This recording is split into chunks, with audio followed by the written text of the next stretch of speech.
Hey guys, welcome back. Before we get into the van tour, I wanted to do a quick introduction to myself for those that are new here. Welcome. Thank you for subscribing. My name is Michael. I am a 34-year-old Army veteran and former firefighter. I used to work for the Department of Defense as a civilian firefighter. I am married to Teodora. We're kind of high school sweethearts. We dated off and on in high school, and then I left for the Army for about a year. We reconnected and got married, and December 2026 will be 14 years married to her. We have two pups with us. We have Millie and Daisy. Um, Millie will be a year old in July, and Daisy's our old senior dog that we've had forever. And yeah, um, so this is just a quick introduction to us and who you'll be seeing on the channel. So let's get into the van tour. So we ended up with this 2025 Mercedes Sprinter 170 wheelbase. We went with the larger one because we have two dogs. It's two of us. And the build we wanted on the inside, we needed that little bit of extra space. We thought would be a lot more comfortable.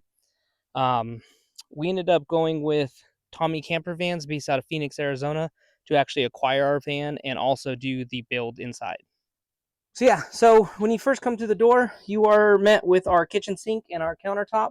Above it, there's two cabinets that we keep all our dry food in there.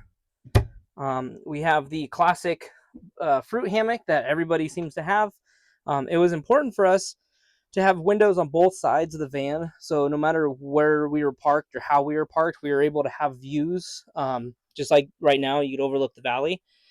It just happened to be a perk between the countertop and the window. There's actually a pretty good gap where we were able to put all our spices and our hand soap, dish soap, and that saved us so much more room on the wall for the pictures of the pups. And let's go underneath the sink. So directly under the sink, we have our hot water tank. We have our gray water tank for the sink, which is super nice because it doesn't have to share the gray water with the shower. We have our trash can, some cleaning supplies, fire extinguisher, trash bags, and that's pretty much just it.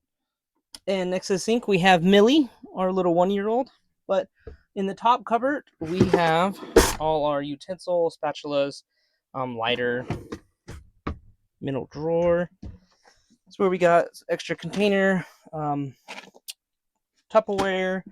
We got all our mixing bowls in here.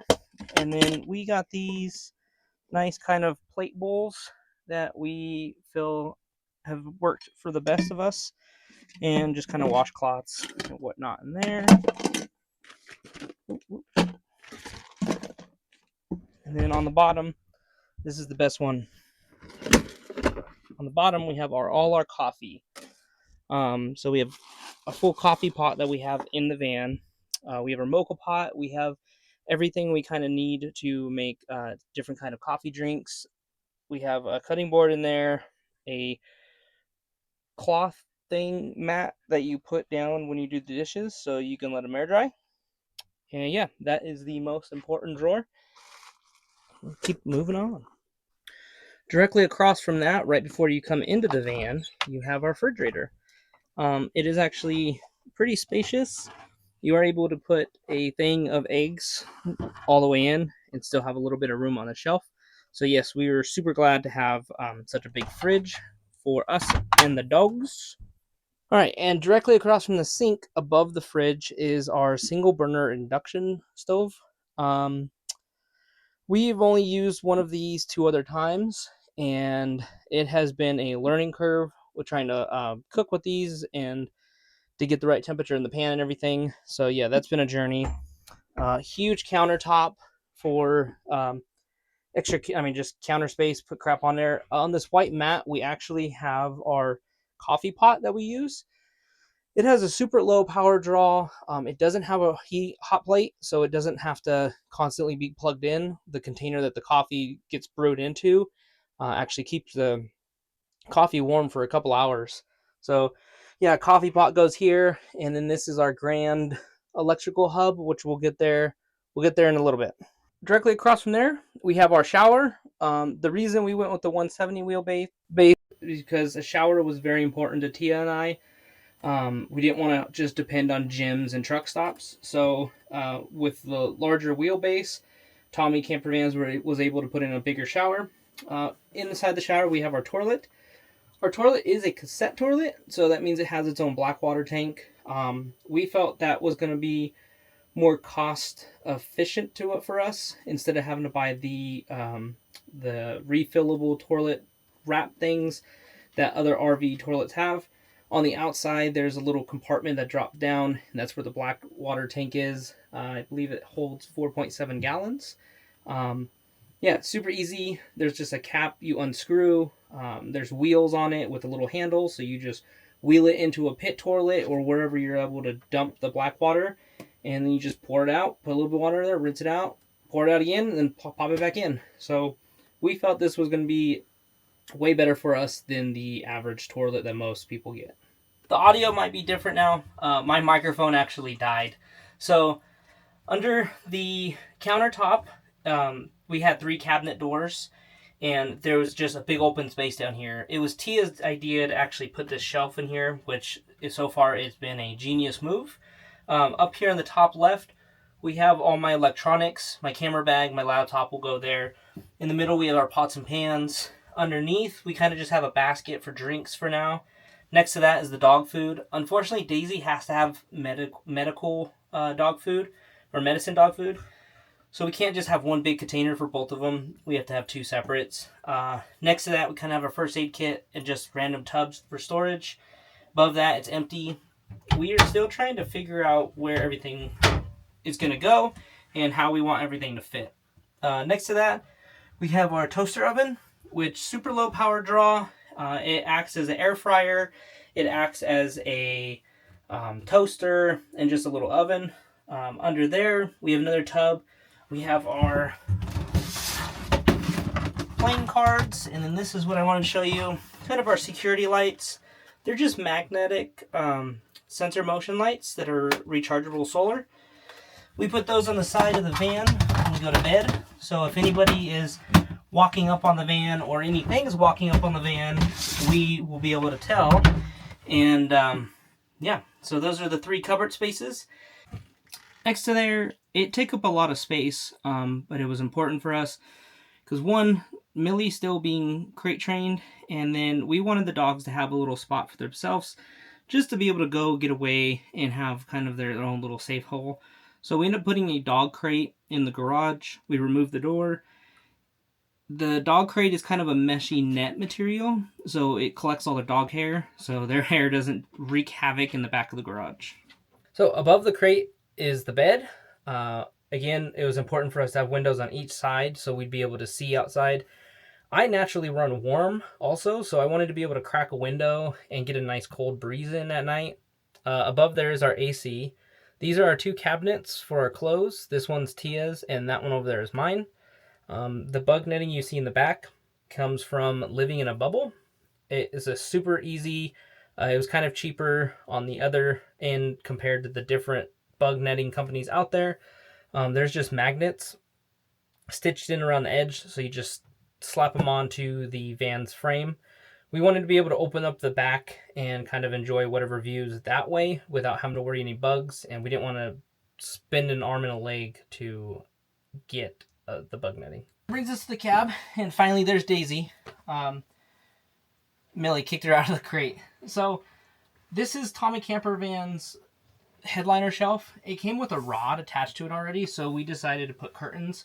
We kind of wanted a quick, easy privacy, so if we're in a parking lot real fast and we're just making lunch or hanging out, we could just throw these up instead of struggling with our window covers. On the back of each seat, we have these bag organizers. We each have our own side, our own stuff. We decided to keep our bottom bag kind of our hygiene bag, so it's just quick grab. So if we're at the gym or if we're at a truck stop and decide to take a shower, we can just grab that, go, and not have to dig through any drawers. Up in the headliner shelf, we have our dog basket, so our leashes, collars, treats, toys, anything to just get them out real quick and be able to take them for a walk or whatnot. Extra blanket, that's where all our window covers are. Over here is our basket of junk. Now, instead of a junk drawer, we just have a junk basket for now. And above each side of, above each seat is kind of like a Mercedes stock headliner shelf that's kind of cool. Instead of putting big bulky jackets in the back of the cabinets, we decided to put them up here. So this way, if we're driving and it is cold, we could just reach up, grab it, and just throw it on real fast. And this thing has 50 million cup holders. There's 2 cup holders in the top, and there's 2 here, and then there's 4 here, and then there's 1 in each door. Up on the dash, there are 3 different compartments. We decided to each take our own, just for any odds and ends things we have. The middle is kind of for like insurance cards and whatnot. So behind the driver's seat, I don't really want to pull it out right now just because it's kind of a pain with the dogs and everything. There is a lagoon table that attaches right here, and it kind of just swivels around. These chairs do swivel, so if we want to eat dinner in here and have a table, so we just throw that up and then kind of sit down and swivel into it.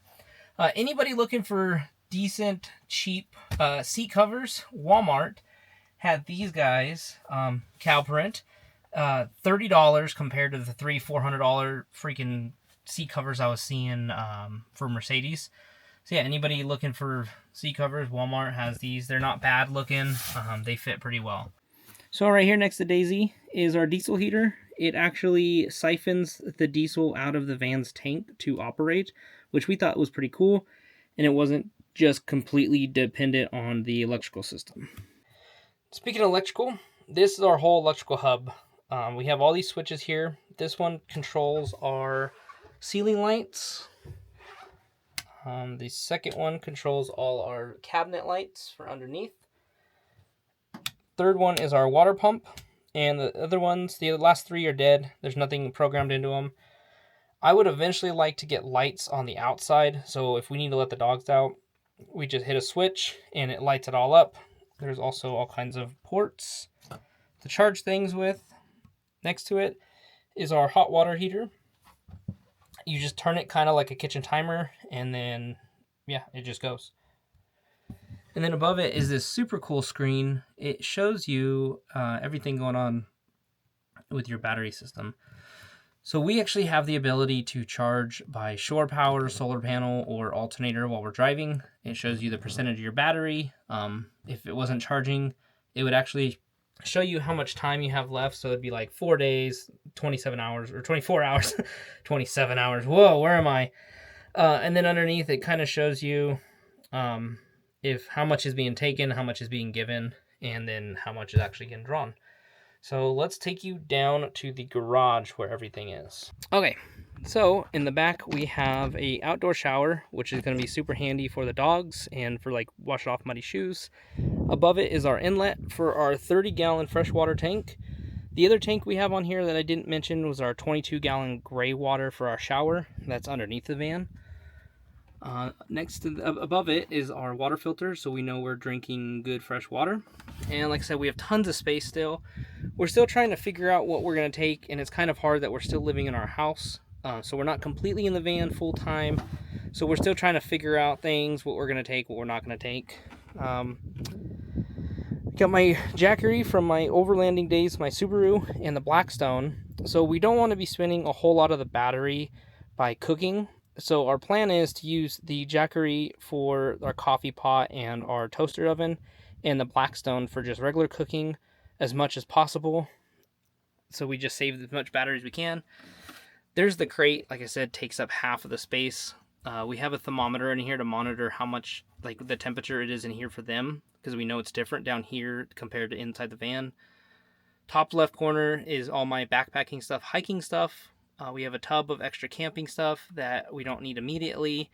Above that is an extra tub for the dogs, their dog watering, hiking water bottle thingy, harnesses, anything extra for them. Our awning and solar panel for the Jackery.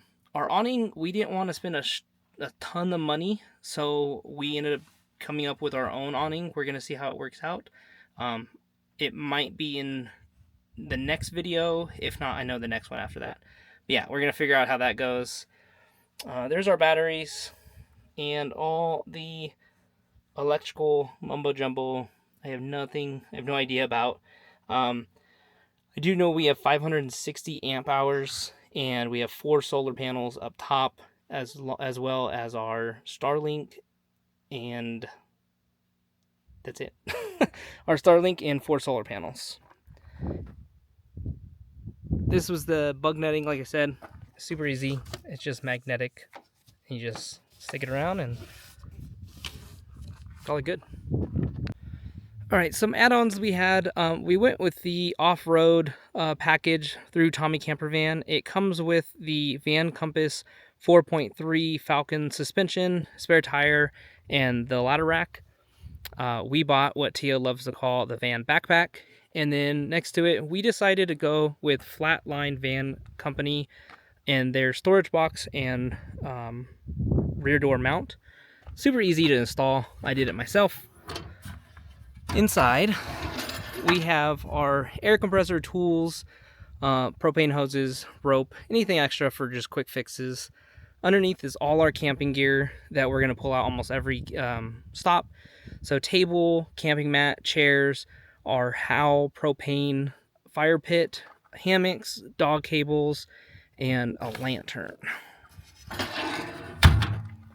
On that, I have a shovel, fully aware that that will probably be stolen one day.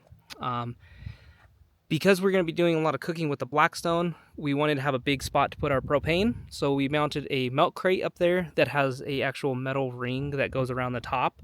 We are going to be carrying our 20-pound propane tank for now. If it becomes too big of a hassle, we will downsize, but we're going to be doing a lot of cooking on the Blackstone. And then, of course, I had to mount a PVC piping on there to be able to put an American flag. So whenever we're stopped, I'm going to pop up Old Glory. A couple other add-ons that we did to the van ourselves is we ended up going with the bug wall for our sliding door bug netting. Down the middle is magnetic, so all you have to do is push it open and then it will close and just connect together. No having to zip up and down to get in and out. It is also super convenient that you can zip up this portion and then roll it up just to be able to come in and out when there isn't a lot of bugs. Because we are short, we did not originally have these side steps. I ended up going to Tech Van Life and getting a really good Memorial Day deal. Installed them myself. They've made a game changer, especially if you're short. Getting in and out of this van was a nightmare without them. And being short still, these seats sit super high. So especially when Tia is sitting in here, her feet are dangling so much. And over time that would get very uncomfortable. So we got this nice storage footstep box thingy. I don't know what else to call it. It opens up. We're going to put our shoes down there. I've already tested it. We can put up to like 4 shoes. We got this from Routed Wild. I do know Flatline Van Company has their own and other companies have their own. We just decided to go with this because these guys were the only ones that were in stock at the time. And we wanted to make sure we had that so Tia is actually comfortable.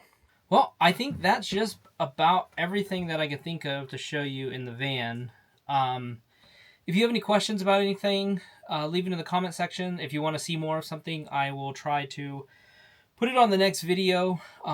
All the items that we added, I'll put in the description down below. And yeah, just everybody that's new here, everyone that's subscribed, thanks. I can't wait to show you guys our journey and our adventure. I have a goal. I would love to get 1,000 subscribers by next year. So fingers crossed. Let's make that happen. Share my videos. Tell your friends about me. If you're out on the road and you happen to see us, don't be afraid to say hi or honk.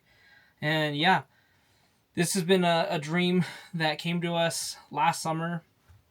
We took a road trip on my Subaru, and I think we were in Yosemite or something. And we were just talking, and I asked Tia, I was like, hey, you just want to put our life on hold and live on the road out of the Subaru for a year? And she said, yeah. And then we were doing a little bit more research on it. And next thing I know, we're on Tommy Campervan's website asking for a quote. And here we are. Yeah, so I will see you guys in the next video. This month, we have tons of trips planned. So there's not going to be a shortage of videos. We have a California trip planned. I'm going to the Overlanding Expo in Redmond, Oregon. And then we have a plan for Northern Washington. And that's just June. So if you want to keep seeing our journeys, keep seeing more of the pups, hit that like button, hit the subscribe button, and I will see you guys somewhere in California.